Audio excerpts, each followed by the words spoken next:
since you have all now hopefully recovered from last week, we continue the exciting journey through the history of Eurovision with Alon Amir.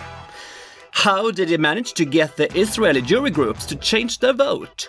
What song did the delegation not like? What happens when he gets too much to drink? Which seems to happen a lot. Whose dress did he want to burn? What was it really like working with Hovi Star, and what really happened between Hovi and the Dutch artist Douwe? And what about voting fraud in Eurovision or internal and national selections? Alon's exciting stories continues, and his big mouth do kiss and tell. And by the way, don't forget to order his book 3 Minutes of Eternity on Amazon. Believe me, it's hilarious! You listen to Eurovision Legends with your favorite schmuck, Emil Löfström.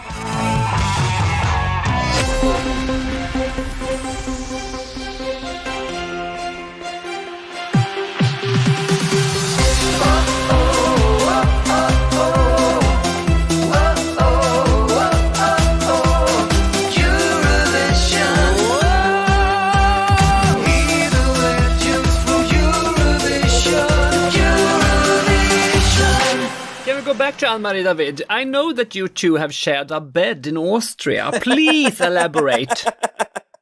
So we're working together, and I'm traveling with her whenever she performs outside of France. Yeah. So we were invited by the Austrian fan club to perform in their event in Vienna in 2015. So we got this most amazing suite at the most amazing hotel. And we're entering the room, and we saw this huge bed. I'm talking like 2.5, 3 meters wide. Huge, wonderful, amazing bed. So I'm searching the room to see where, it's a suite. If there is another bedroom, and there isn't. So I'm calling the front desk, and I'm saying, listen, we're 2 people. There is a mistake. And they said to me, don't worry, sir. Go for lunch.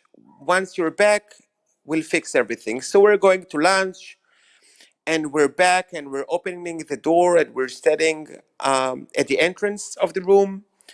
And in front of this amazing, huge, 3 meters wide bed, there is a cot, like 70 centimeters wide. It's like when you're using the RV. And I'm looking at this cot, and I'm looking at Anne-Marie, who's looking at me, and I'm saying, I'm not sleeping on that. Good luck. I'm not sleeping with that. That's yours.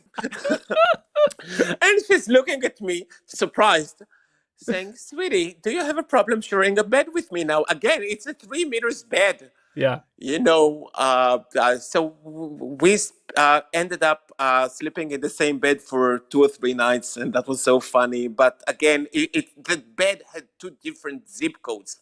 It was so huge. Yeah. So we ended up sharing a bed. Lovely story. Yeah, that was fun. In 2009, the competition was held in Moscow, and Israel chose to send the first song with Arabic lyrics, sung by 2 singers, Mira Awad and Achinoam Nini. You were there in Russia as the head of press, and as you know, Mira Awad has been a guest in this podcast and got to tell a story and her experiences from Moscow and what this performance meant to her. What would you like to say about Israel's participation in 2009 in Eurovision? So I started working with them 3-4 months before that for the national final. They had a private national final. Yeah, with 4 songs. Yeah, and I had a meeting with their manager, and he played the 4 demos, not even the completed songs. And immediately I said, there must be another way. That's the song. And he said, yeah, that's what we want. That's what her label, Noah's label, want. This is the song we're going with to Eurovision. And I said, fine. And we started working. The day of the national final was the most horrific day of my life. Long story. It started at 6 a.m, ended up with a lot of problems, a lot of issues. And at the end, we're on the van back to Tel Aviv, and Mira is screaming at me. Screaming her lungs out at me. And I'm not answering. I'm not saying anything. The following morning, now Mira, she's like a sister. Yeah. She called to apologize. She said, listen, you were the only one doing his job. I was so frustrated about everything and I took it out on you. And I said, I know that. I don't care about you. So you started. Who gives a fuck? Who do you think you are? But in a nice way. And she started laughing and she said, well, we're going to be best friends. Now, at that evening, there was jurors and there were televotes. And the jurors announced or told me before that they're choosing a totally different song than what we wanted. Do you remember which song? I think it was the waltz song, Come Dance With Me, I think it was. Yeah, that ended second, yeah. Yeah. Will you dance with me through the years as the seasons twirl and dive? Will you dance with me through the fears as the days pass quickly? Will you dance with me? And I told them, no, change your votes. No, we're not going to Eurovision with that. No way. So they changed their votes. Okay. Yeah, okay, fine. That worked, fine. I'm like, okay. I didn't know it's working like that, so okay. And you didn't need to use the money you got from the Belarusian team. No, we don't do that in Israel. No, we don't do that in Israel. So, but I said, no, we're going with that song. With There Must Be Another Way. There is no other way. So it won.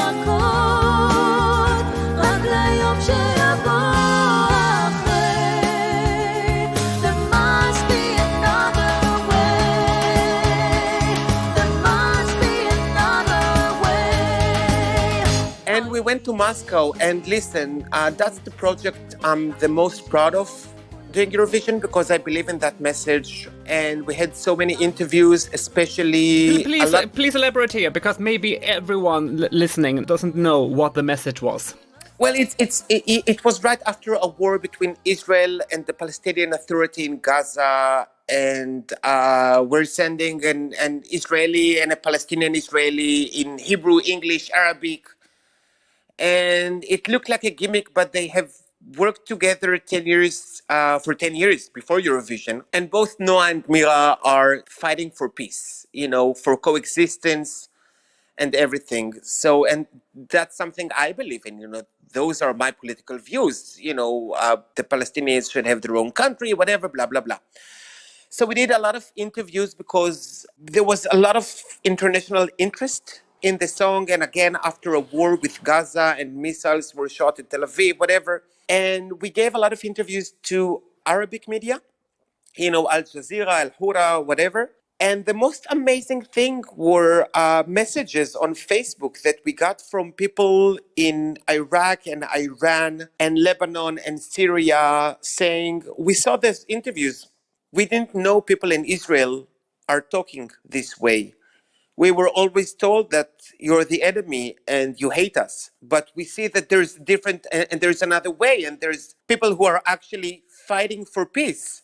And that was really, it made us cry. It was the most incredible thing, saying maybe we changed something in people's minds a little bit. As I said before, Eurovision is a tool. It's not just a song contest. You can use it for messages. And Dana changed a lot of things. And maybe this song, There Must Be Another Way, changed something. I don't know. I want to believe that maybe a little bit.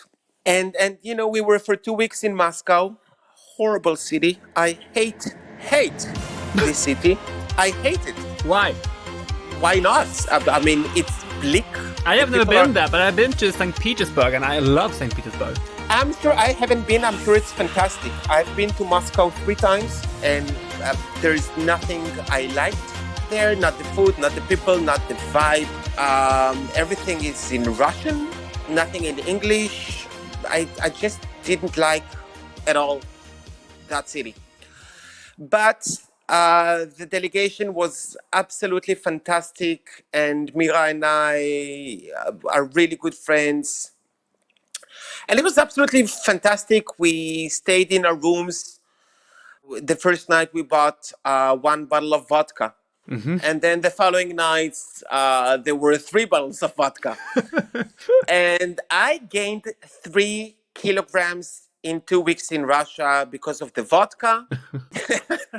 And I was the head of press, so we have a head of press and a head of delegation room, and they had the most amazing chocolates. I gained 3 kilos in 2 weeks. Yeah. And the funny story, I said there was a funny story. We all had a crush on the Danish singer. Wait here. The Danish singer. He's a beautiful creature, blonde. Oh, who was that? I don't know. I just remember, I just know that he was gorgeous. And we all had a crush. And now, Mira and I, one of the things that bonds us is alcohol. So obviously, at the red carpet event, we got drunk. Because that's what we do.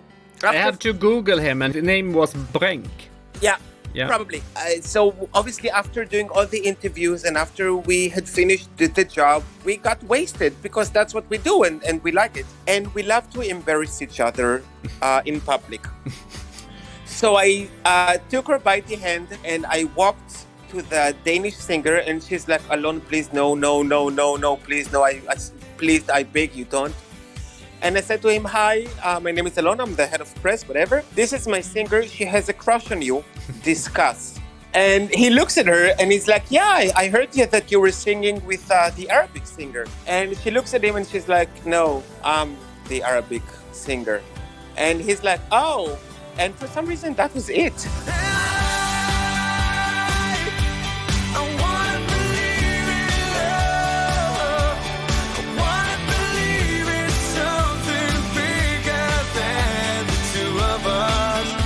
You can be in a city that you hate or not fond of, but if you have a great delegation, it doesn't really matter. If you have a great delegation, everything is fine. And that delegation was absolutely brilliant. Mira Wad told me that she got tons of hate from both Israeli Jews and Muslims. What was it like for you? As we became really good friends instantly, and we had worked for 2-3 months, there was nothing for me to do besides hugging her, supporting her. I got to see the messages she received. I was shocked. But, besides hugging her and giving her the support, there was nothing I could have done. But sometimes that's what you need, a friend to say, I'm with you on that, and I'm here if you need me. And then, we drank and forgot everything. So, thank God for alcohol. When we still are in Moscow, is it true that Dima Bilan still owes you money? Yeah, but that's not because of Moscow. In 2006, Philip Kirkorov called me and said, Dima Bilan is representing Russia. After you did a fantastic job with Angelica, he wants to come to Israel to do a tour, a promo tour before Eurovision. And I'm like, fine, that's my fee. And he said, okay. So I'm with Dima for 3 days, again, press conferences, TV shows, everything. And then he left the country without paying. Oh. And until today, I haven't received the money. Never let you go. You are the one I'm searching for. Flash on my flash, burn off my bone. Love's coming in there slow. Never let you go. Return the days we had before. So Dima, bitch, you owe me the money. Did you inform Kirkorov about it? I did. He said, well, I just, I was just recommending you. I'm not in charge or responsible for that. And he's not. Yeah. He wasn't. But I was trying to contact Dima and management and nothing. But, money, you say water under the bridge, money under the bridge. I'll never say that money again, but that's fine. 2 years later, you traveled to Düsseldorf with the Slovakian delegation. And Yeah. their representative, twins. Yeah. What were the biggest differences if you compare working with Slovakia, Belarus, and Israel? You know, when I worked with Belarus, I used to present myself as the head of press of the Belarusian delegation, but I'm Israeli. It was very, very important for me. And after 2009, everybody knew I was Israeli, so working with Slovakia. I must ask, because of political situation or why? No, because I'm Israeli, and I'm proud Israeli, and I love my country, and I didn't want to be mistaken for Belarusian. Yeah, okay. But in 2011, everybody knew me already. So I was the head of press, or as we called it, of the Slovakian delegation. Yeah, and I said it in the press conference, and everybody was laughing. I guess not the people from Slovakia, but do you know what it's like working with twins? I didn't know who was who. And I have a twin brother, identical twin brother, but there are some differences. Yeah. With those two, Daniela and Veronica, no, it's the same person. So after 3-4 days of not saying the right name, I started calling them Sweetie. And you can't get wrong with Sweetie. Sweetie, I need you to do this. Sweetie, let's go. That was the easiest solution for me. And I kind of knew that we won't qualify. I liked the song. I didn't like the arrangement. Didn't like the dresses. They were lovely. Düsseldorf was a bit boring. And it was very difficult working in Düsseldorf. The German had a lot of rules that didn't make sense. And the dressing rooms were at the 4th floor. And the stage was at like -1 and no elevators. They didn't allow to use elevators. Yep. So can you imagine all the female singers with high heels going up and down and always going up and down, up and down, up.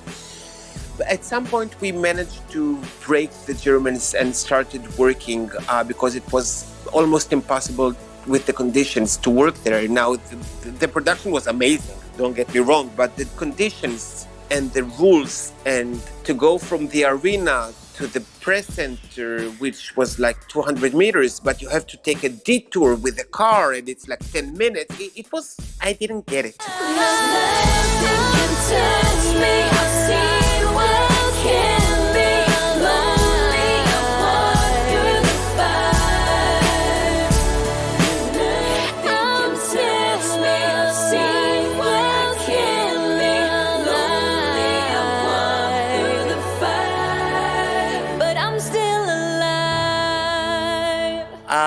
I just remember the semi-final, which we didn't qualify, that the twins were sitting and I'm sitting with them in the green room on the sofa, hugging them, and a German production assistant, this guy came to us and he saw them crying and he said, "You have to leave." Yeah. And I was like, "Can you give us a second?" And he's like, "No, you have to leave." And I'm like, "Yeah, that's the German way. There are rules." And so we went. And then, we were in the first semifinals, so that meant 4 free days. And I wanted to go back home because I didn't enjoy Düsseldorf, but I stayed. And that was the after show party. Yeah. Was the best one ever. Oh my God. They gave personalized bottles of champagne. And we each drank like 5. And that year, Polygenova represented Bulgaria, which she was in the same semi-final with us, but I didn't meet her. And after having met her a few years later, she told me again that she got wasted as well. Yeah.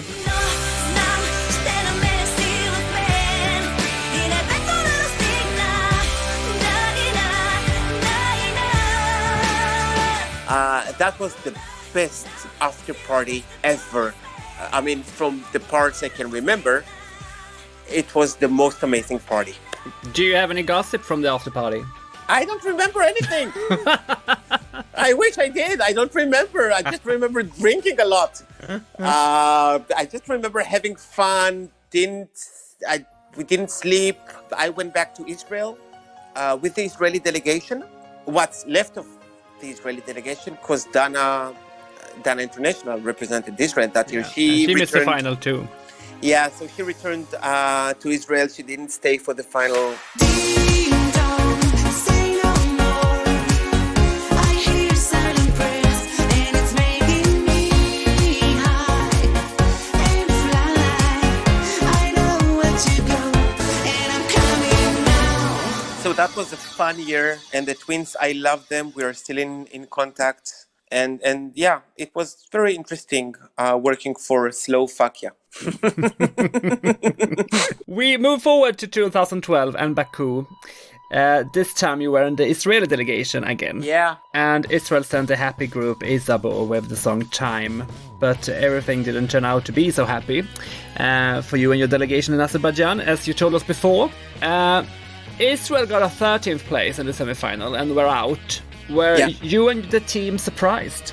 I was surprised. Yeah? I thought I really loved that song. The performance was not the most brilliant, but I really liked that song a lot. I really loved it. And I remember after the semi-final, we were at our hotel floor. We had security issues, so we had the whole floor to ourselves, and we were sitting at a corridor. Yeah. And I was the only one crying, saying we should have qualified. I was the only one. They didn't care so much. And then that was Tuesday. On Wednesday morning, security issues. We were told to pack our things and we were going back to Israel. Yeah. And we had our everything packed. And then we discovered that 7 people are staying because the airplane was fully booked. Mm-hmm. And we have a saying in Israel, you don't leave anyone behind. So we talked, the members of the delegation, among ourselves, and we decided that either we're all going or we're all staying. And the security people told us, you can stay, but we're leaving. So we stayed in Baku for 4 days without security, which was petrifying. Yeah. The hotel was secured. They did tell us, listen, apparently that was after they caught the terrorists. They took me aside. They said, listen, there is nothing you should be worried about, but don't go to this and this restaurant anymore because you've been there. Yes. And if you're being asked, say that you're from Malta. And I'm like, okay. So we're going to the old city of Baku the following day, going into a gift shop with one of other member of the delegation. And the saleswoman is asking us where we're from. And this guy is saying Malta, because we were asked to say Malta. And she said, oh, that's lovely. What's your capital city? And he's like looking at her and saying, Malta City? And I'm screaming from the back, Valletta! It's Valletta!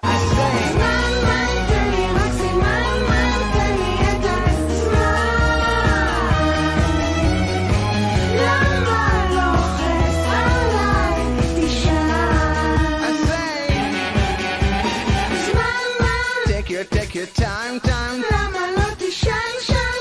Take your time. And then at the last day, I got food poisoning in Baku. That was one hell of a trip. When I'm doing Eurovision as head of press, it usually takes me a day to recover. Yeah. It took me 10 days. I couldn't get off my sofa. I was mentally, physically exhausted, knowing, everything that is happening or what I thought I knew. Yeah. And it took me 10 days to recover, and I was mentally exhausted and emotionally drained. This experience was the most horrific and amazing at the same time for me. The following year, in 2013, you were back in Eurovision for Israel. Yeah. Do you remember the artist and the host city? It was Malmö. Yeah. We went to Eurovision with Moran Mazor with the song Rak Bishvilo. Yes. And again, I was hired only at the beginning of April. We went to Amsterdam for the promotional trip. And Moran, I have to say, I love her to death. She's working hard. She's funny. She's intelligent. brilliant singer. Everything was amazing. I really loved that song, even though it was in Hebrew. רק בשבילו אוכל לשכוח את הכל ובזכותו אמצא בחושך את האור רק בשבילו אלך אחצה את הגבולות רק איתו אדע תשובות לשאלות רק בשבילו אוכל לשכוח את הכל ובזכותו אמצא בחושך את האור רק בשבילו אלך אחצה את הגבולות רק איתו אדע תשובות לשאלות I loved that song, and I thought that we would return home in the top 3. Yeah, we're laughing now. And then I saw the dress. Oh my God, yeah? And Yeah? I saw the dress 4 days before the semi-final, and I should have burned it. I wanted to burn it. I wanted to cut it and say, no dress. Find something else. I hated that dress, and I told her, listen, we're not going to qualify because you're looking like a beached whale. And I love the fact that she was on the... Listen, I thought she was sexy. I loved that she wasn't this skinny bitch, that she was a little bit on the heavier side. I loved it. Loved it. She was sexy. She was beautiful. I loved it. But you need to dress appropriately. We must say here that the dress was designed in white and black, which created the image of an hourglass-shaped silhouette. Like a design we are familiar with from our random plastic surgeon. So, and she couldn't walk. My job at the semi-final, the green room and the dressing room were like 500 meters from the stage, and she couldn't walk in this stage. So the production built a tent next to the stage in which we dressed her on, and my job was to go on stage with her and to fix the dress in those 10 seconds and to run off stage before the song begins. In the final rehearsal, I ran to the wrong way and found myself caught on stage during the whole song. Squatting, trying to make myself invisible. And when I went down, the stage manager, he laughed at me.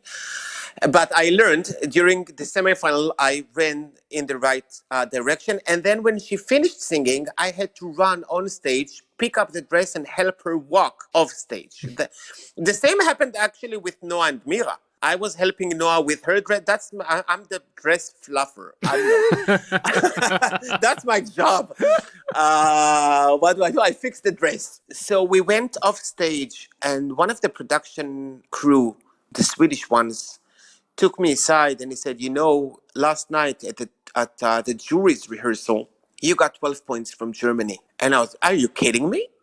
And he said, yeah, I've heard that you got from the juries 12 points. And I thought, oh my God, we're going to qualify. And we didn't.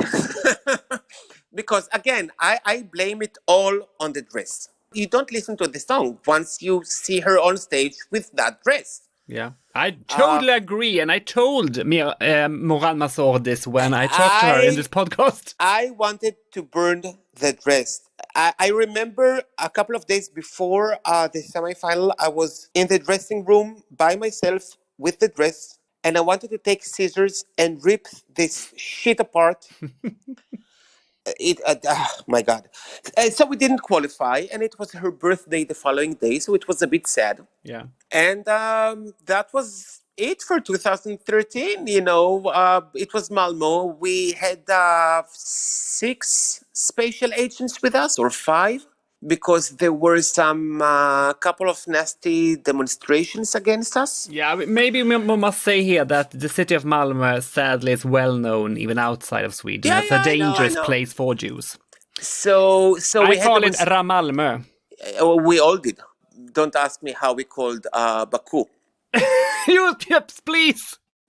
In English, the literal translation is Bakant. Anyway, so in Ramalmö, so they had demonstrations against us, which we were asked about it in the press conference. Yeah, of And I course. have a Yeah. rule, besides Noah and Mira, who are very intelligent, they know politics, they know what they're saying. No one is talking politics in the delegation besides me. Because I know how to get out of things. I know my shit. Yeah.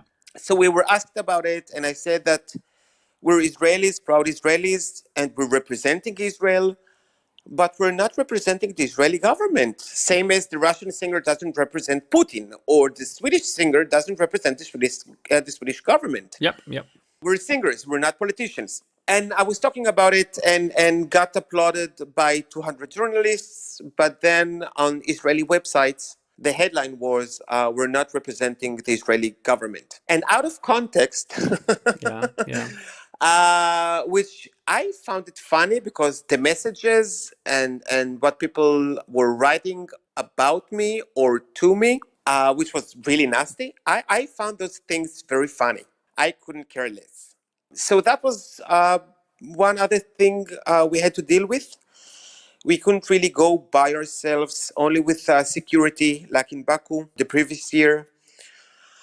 And as the people of Malmo saying that the best thing about Malmo is that it's 15 kilometers from Copenhagen.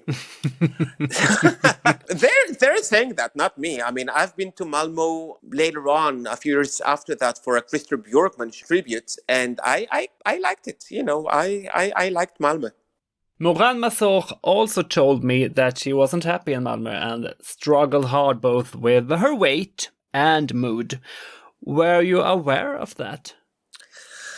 Moran was signed by this production company and no one came with her. She was by herself. And I was hired by the production company to work with her. So I was like her father and mother when it came, and I was fighting for her because, you know, when we're during Eurovision as a singer, you don't necessarily always agree with the broadcaster, with your local TV station that, Yep, you yep. know. So we had a lot of fights, and I was fighting for her or protecting her. And it wasn't the easiest. You know, obviously, being fat myself in the past, I know what it's like to struggle with your weight, especially when you're on camera and performing and people are commenting on that all the time. Yeah. So I know it wasn't easy for her. I was very proud of her. I think she did a fantastic job besides the dress, which she insisted on. But I was really proud of her at that time. And she's such an amazing person. I was really lucky to have worked with her. I just love her. For the third time in a row, Israel missed the final. It would later be 4 times in a row since the fan favorite My Fine Gold ended second to last the following year. Do you have any theories as to why the outcome was so bad for Israel during all these years?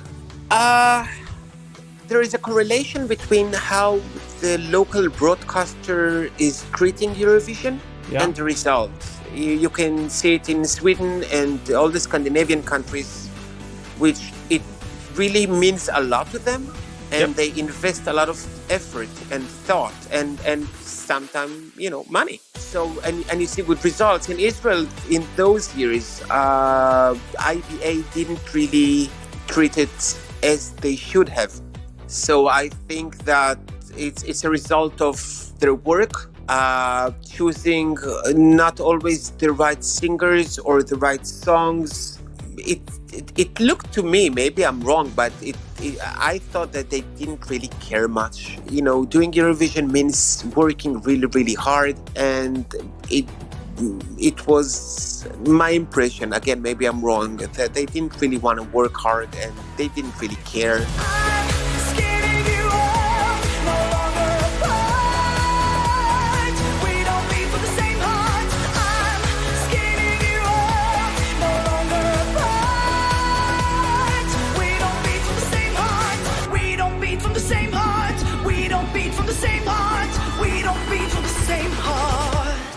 In 2016, you were back in the contest and to Sweden, but this time in the capital, Stockholm, as a manager.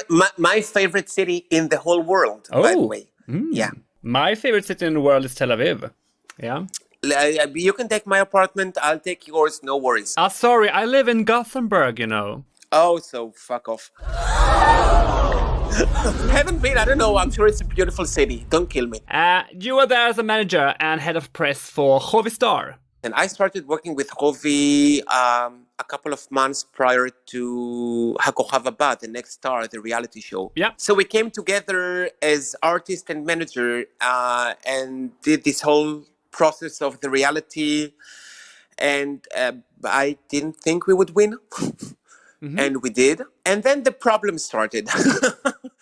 He's unique.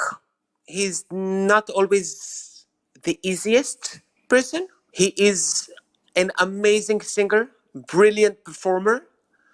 On the personality side, in my opinion, and after working with him for a year, he's a handful. And then we had the production, and then 2 broadcasters. So, it was a lot of headaches for me. But the production company, they were absolutely fantastic when it comes to work. They did everything they could and fought really hard. But the thing was, and I can say it now, that we didn't really like our song, Made of Stars. A language I don't understand. You speak, I listen. I'm your friend. You hypnotize me with your hands. A million faces tied in chains. You ride a black horse in the rain. You hypnotize me. You heal me, you feel me, ignite a flame within me. You hypnotize me.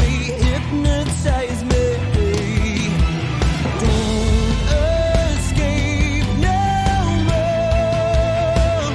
Stand here and face me, 'cause we are all made of stars. Look around you, love won't. And you didn't have any other songs to choose from? There was this committee and they chose some songs. From which song? Those songs we were supposed to choose, and Hovi wrote actually a brilliant song, but the committee didn't choose it. Okay. So we ended up with Made of Stars. Composed by Doron Medalier. Yeah. Yeah. Wonderful person. Yeah. And we... until today, I'm not sure what the song is about. And no, I'm not kidding. And for 3 months, you had to, I don't want to say lie, but, we had to sell the song and say how much we love it and how much we believe in it. And listen, it's a good song. Made of Stars is a really good song. Not all good songs are suitable for Eurovision. You've got good songs and you've got good songs for Eurovision. And I didn't think I said from the beginning that if we were to be lucky and qualify, we'll end up 14th. If we're not lucky, 18th. And we finished 14th. Yeah. Tell me that you understand. Come and close and take my hand. Let's float across the sky like there's no floor and there's no ceiling. And dance with me like we are made of stars. 'Cause we are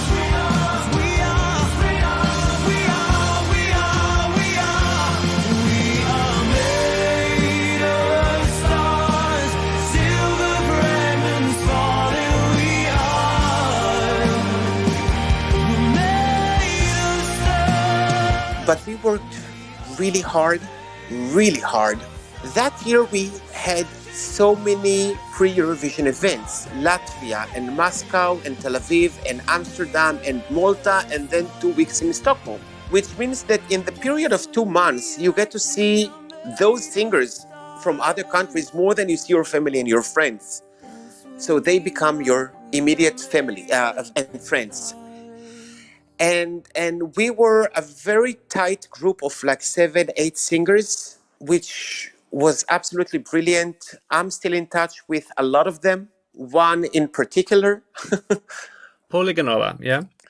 She's like my little sister. We're still in really good, I see her all the time. So that year was absolutely brilliant because this group of 7, 8 people, it was absolutely amazing. Starting in Latvia, and then we went to Moscow, which we had an incident with Hovi and his passport.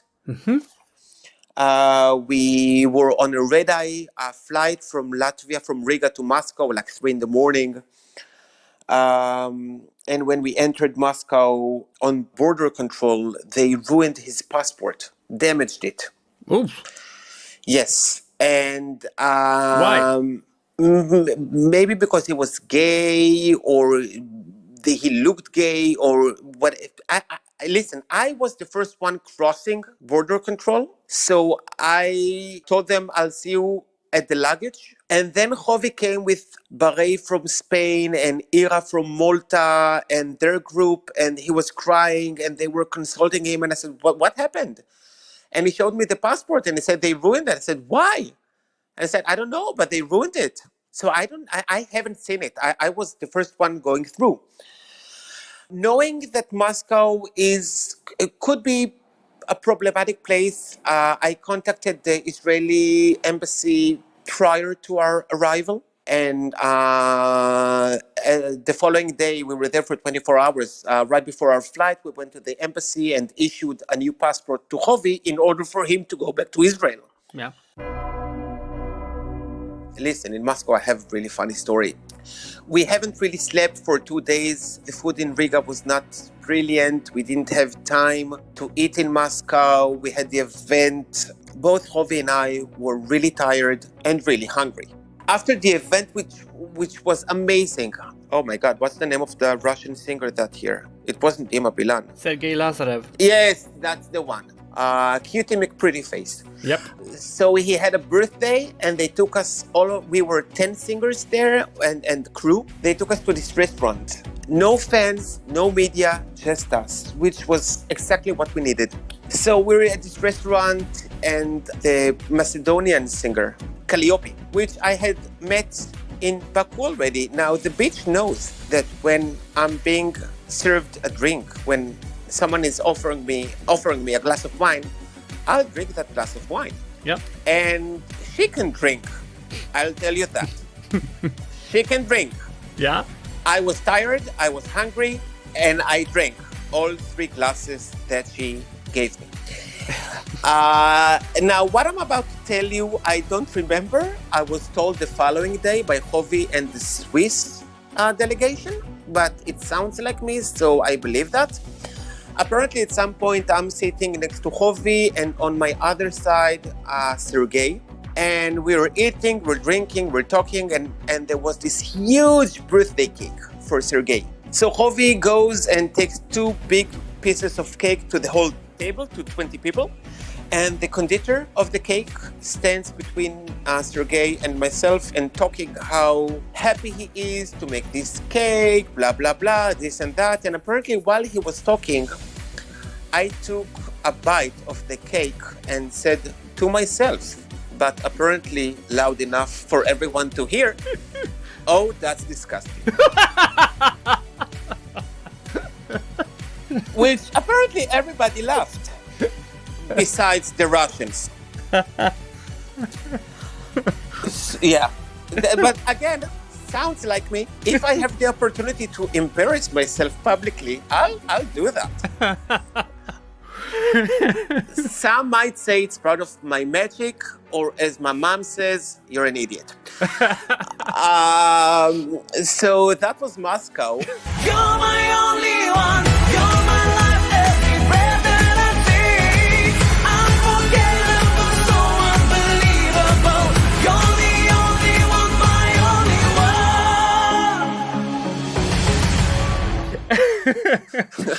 one.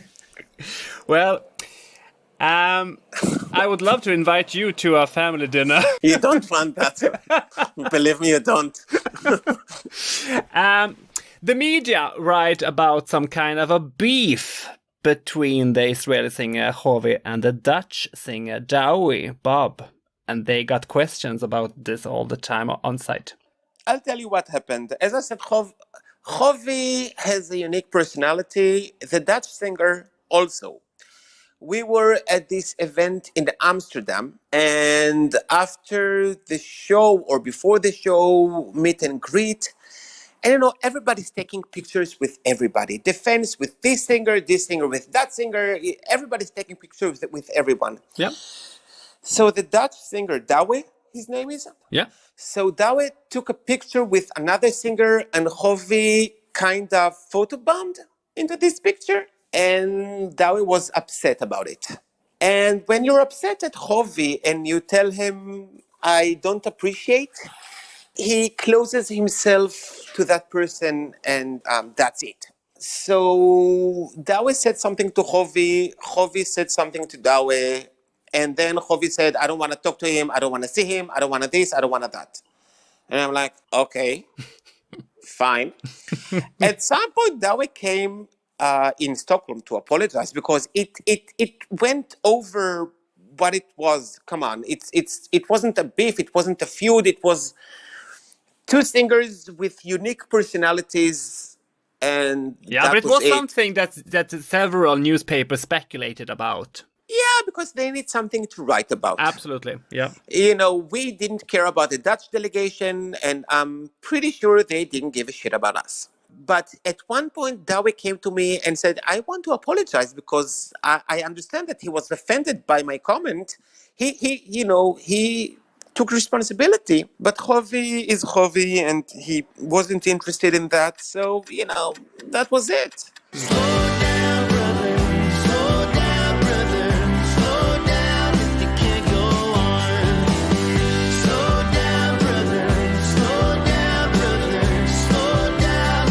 But again, that's where I met Polly.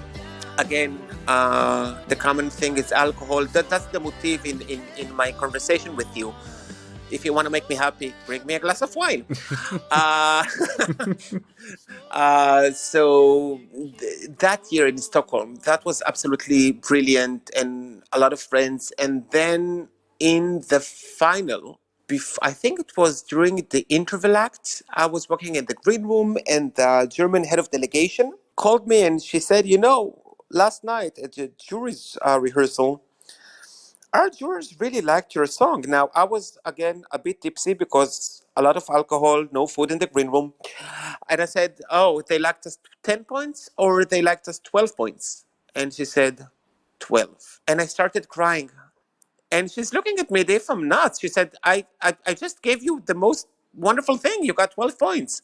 And I said, no, you don't understand.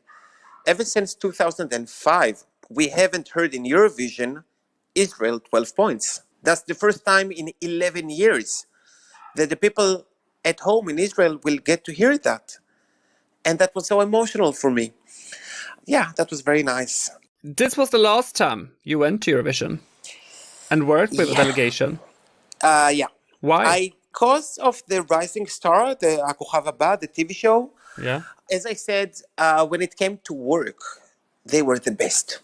The best. But I didn't get along with them. And since I do have some experience in the Eurovision and I am opinionated, it didn't work between us. And both sides have decided not to work with each other. And up until last year, they were in charge of Eurovision. So in 2017, I released my book, inspired by my experience in the Eurovision. So I promoted that. In 2018, it was released in English. This year, it was released in Dutch. Yeah. So I focused on doing a lot of things, especially when we hosted the Eurovision in Tel Aviv. So I did so many things for My Heritage, which were the main sponsors and were in charge of bringing a lot of Eurovision artists to perform. And I hosted a huge event in Tel Aviv port alongside Orna Datz.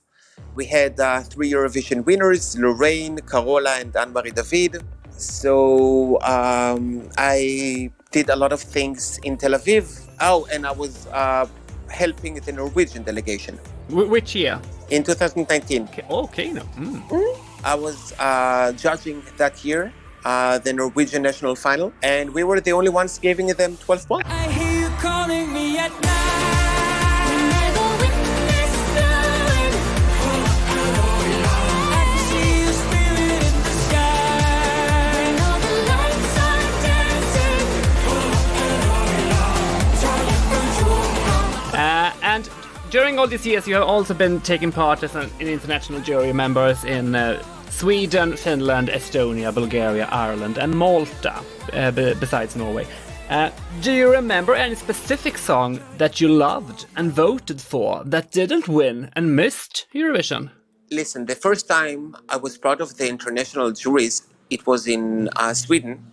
I was actually in the committee who had chosen the songs for Melody Festival, and I was in Stockholm for a week listening to 2,000 songs. Yep. And we had to pick 28 or 32 songs. That was for 2008, when Charlotte Perrelli won with Hero. Yes. For me, I didn't get that song. I told them, great, it's a Schlager, Eurovision fans would adore this song. like a star, like a hero, love will survive. Taking the fight is the life of a hero, staying alive. This is a story of love and compassion, only heroes can tell.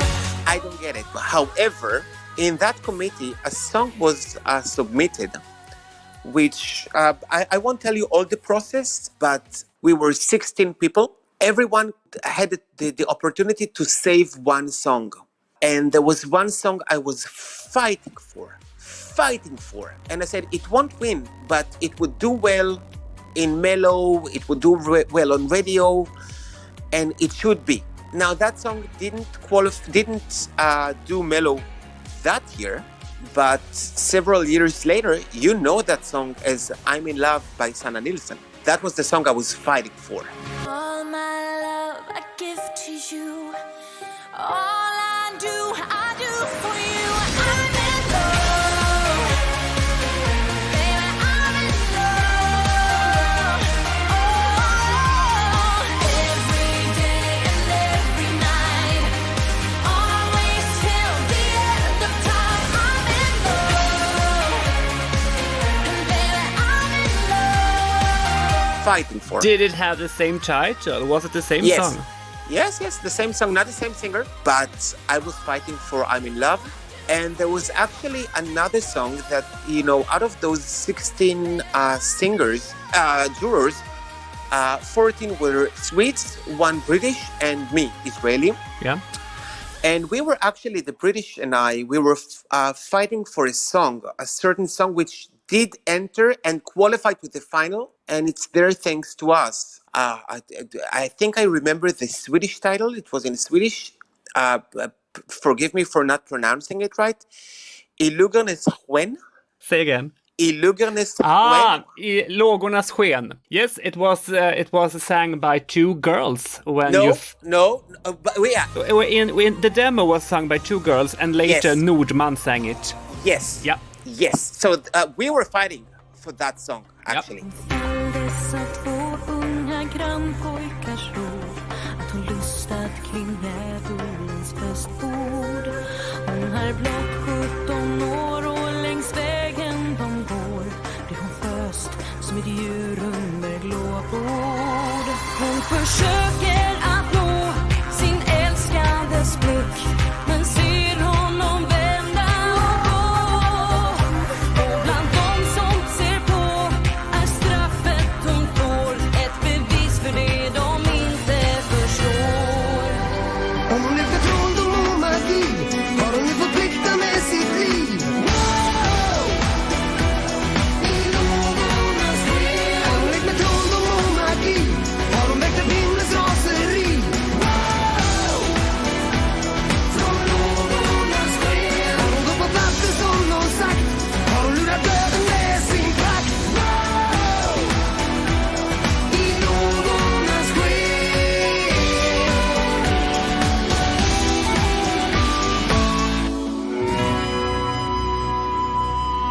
That's Yeah. one of my favorites, and it's written by one of my friends, Morten Eriksson. Yeah.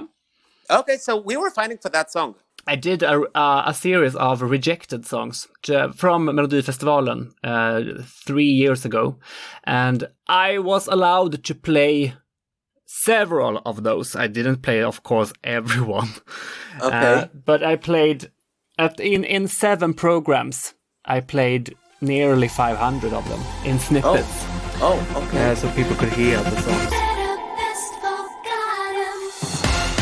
Better, best forgotten, baby. Going in the past, and maybe time is on our side to make things right. For your love, I will fight. My heart goes rum-de-dum-de-dum every time it hits me like a beating drum, spinning my world around and round. I hear the sound of the rum-de-dum-de-dum everywhere I go. You make me lose control.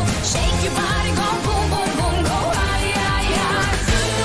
For us to believe it, just tell us the truth like it is. När du rör mig står tiden stilla, och när jag andas faller allt isär. I can't breathe when you're not around. I can't sleep when I can't hear your sound. I can't think when you're not around. Can't feel when I can't hear your sound. I can't breathe, I can't live. I'm not me when you're not around. And walk away, away. Somebody want to love my way, my way. It's all I do 'cause it's too late, too late. Somebody got to love my way, my way. It's all I do 'cause it's too late. When I was in the committee in 2008, so we've heard 2,000 songs. 1,500 of them were shit. Yep. 400 were nice, okay, Yeah. but 100 was good. Yeah. When I was in the committee in Estonia, I listened to 300 songs in one day. Ooh. Sometimes I had a row of 40 really bad songs. Yeah. And then there was this one song which was absolutely brilliant, Yeah. but it wasn't accepted. I'll send you a link. It's a great song, and I don't know why it wasn't accepted. Maybe the others didn't like it.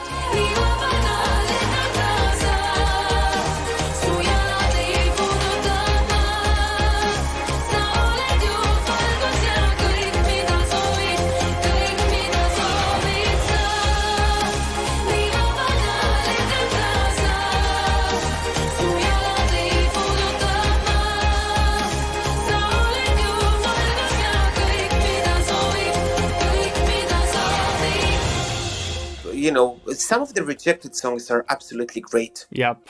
Definitely. Definitely. You know, take, for example, I'm in Love, great Schlager song. Absolutely. They tried it for 3 or 4 years until it was accepted. Every year there is a speculation about foul play and cheating. Have you noticed anything of that yourself? Both in pre or internal selections and Eurovision? Internal selections, never. National finals, ever. Yeah. I remember asking Christer Bjorkman one day, who do you want to go to Eurovision? And he said, whoever you think would give us, whoever you think will bring us the best result. He wouldn't say who his favorite was. He wouldn't even imply nothing. Okay. So in national finals, never. But in Eurovision, I was approached several times to swap points, to sell points, to buy points, to, you know. I never do that. I never did that. The first time was in Moscow. And then following years as well, I've seen, not my delegations. I don't allow it. I want to play fair. But I know of 5, 6, 7, 8 countries that are doing it. Is it always the same countries? Yes, and it doesn't really help them a lot. You need a good song. I mean, if you're cheating, it can bring you extra 40, 50 points. Yeah. Tops. That's not enough. You need to get points from every country in order to win or to achieve a good position or to qualify. A lot of those countries don't even qualify. Yeah. And it's not your usual suspects. Let me just say it like that. Not just the usual suspects. You'd be surprised.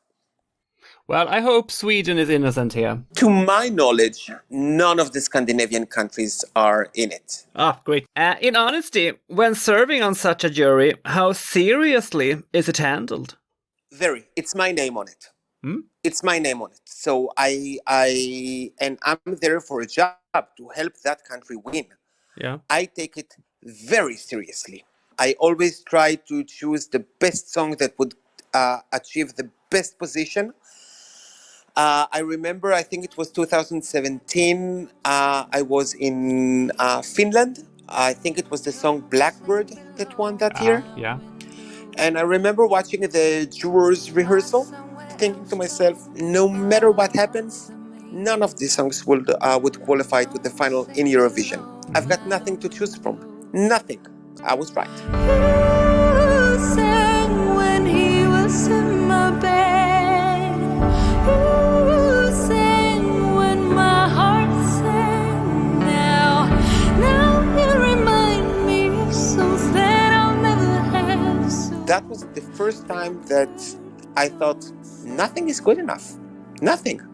You know, in Sweden, I always have like 3-4 options. In Norway, at least a couple. Estonia, I was with Polly when Verona won. We didn't care much for that song, I have to say. It was 5th on my list. There were other songs which were much better. We lost our Verona.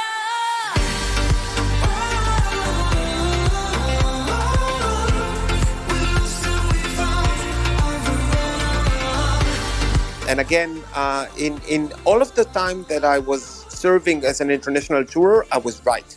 Because I've done so much, not just Eurovision, production, PR and A&R for Warner Music. And I have to say, you know, I don't know the best, but I have good instincts. Yeah. And I think I know what I'm doing. And so far, it proved me right. So this is why people keep asking me to help them choose a song for Eurovision. Have you... I know several times Israel had internal selections. They quit Kedam. Yeah. I remember from my chat with Roy Arad, Ping Pong 2000. He told me that the committee said that their song won because that was the best of the bad bunch. Yeah, listen, Israeli songwriters don't really know how to write to Eurovision. They still think 20, 25 years ago, besides Doron Madali and Neta, who brought her personality to Toy, and it was magic, Israeli songwriters are stuck in the 80s, 90s when it comes to Eurovision, because we do have really good music in Israel. Yeah, absolutely. But when it comes to Eurovision, and I'm being consulted by a lot of Israeli songwriters that are submitting songs to our committee, and I have yet to heard a song that I thought, oh my God, it's brilliant. It's always, but this year I was approached by some international songwriters to give them my opinion on the songs that they have submitted, and again, it's not easy writing a good song that could win Eurovision, though I'm holding in my hand a song by British songwriters that I think could win Eurovision. Mm-hmm. And we will offer it to the BBC and RTE as well, because one of the songwriters are also Irish. So I hope I'd be able to help either the UK or Ireland win Eurovision once again, if they will let us. Yeah. If they'll pick that song. We must talk a little bit more about your book, the novel, 3 Minutes of Eternity, which is not based on your experiences in the contest. It's inspired, but there is a lot of things that have happened in the book, but a lot of things that are inspired as what if. I won't tell you what is what? It's the same in the new book.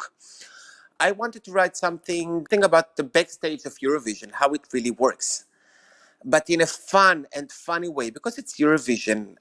So it's about the Israeli delegation representing Israel in Baku, Yeah. with everything and romances and alcohol and security and drama and corruption. So, yeah. So again, it's inspired by my many years of experience in the Eurovision Song Contest. And you said here before that you will release a new book. Yeah. When will that be out? The Hebrew version will be out in April 22. The name of the book will be It Is What It Is. Actually, about 3 Minutes of Eternity, Anne-Marie David gave it, because I meant 3 Minutes of Eternity is for us, the people who work on Eurovision, those 3 minutes on stage, it's like eternity because we work on that for months and months and months, and it seems like eternity. Anne-Marie gave it another completely interpretation. She said, those 3 minutes on stage gave me a lifetime of eternity. People 45 years later still know me, still love me. So, and I thought that was beautiful. She came to Israel to the book release party when it was released. So yeah, I wanted to write something that people who love the Eurovision, but also people who don't know the Eurovision would enjoy, because the frame is about the Euro. It's the frame is Eurovision, but it's about relationship between people. Yeah. You know, it's the most important thing. So it's about love and relationship, about how you handle when life bitch slap you in the face, how you choose to handle it. Yeah. And everyone who loves Eurovision should read it. I mean, they would enjoy. I mean, it's a great gift for Christmas. Buy it on Amazon. It's on Amazon. Yep. And for international shipping. Yeah, and it's easy reading. Even if English is not your first language, you will understand it. I always ask my guests as the last question who they think I should invite to the podcast. Who do you suggest? You interviewed most of my friends and the people that I work with. You should talk to Noah. She's very interesting. I don't know if you've interviewed Neta. No, not yet. I don't know if you interviewed Gali Atari from Milk No, and but Honey. believe me, I have tried. I can help you with that. Thank you. I just actually bought a painting of hers. Ooh, She is a wonderful painter as well. I didn't know. Okay. Yeah. And I would actually say Shlomo Tzach, the producer. He has a lot of stories and he was involved in so many contests for Israel. He was actually the one who discovered that Israel can take part in the Eurovision. Yep. That's right. And he's my mentor. He's a very interesting person to talk to. I think we have only scratched the surface. So I wish to welcome you back in the future and hear more of your stories from all the big Eurovision artists you have worked with outside Eurovision. I have so many other stories, you won't believe it, but enough for now. Enough for now. And then you maybe have the new book to promote. Yeah. I'm looking forward. Thank you. And I hope your listeners will read the first one, because it's great. It's a really good book, actually. I'm really proud of it. You will finish the book in a day or two because every page something happens. And it's fun and a lot of obscenity and foul word, because it's written like I talk. Yeah. So, yeah. תודה רבה, אלון. Very good. All my love I give to you.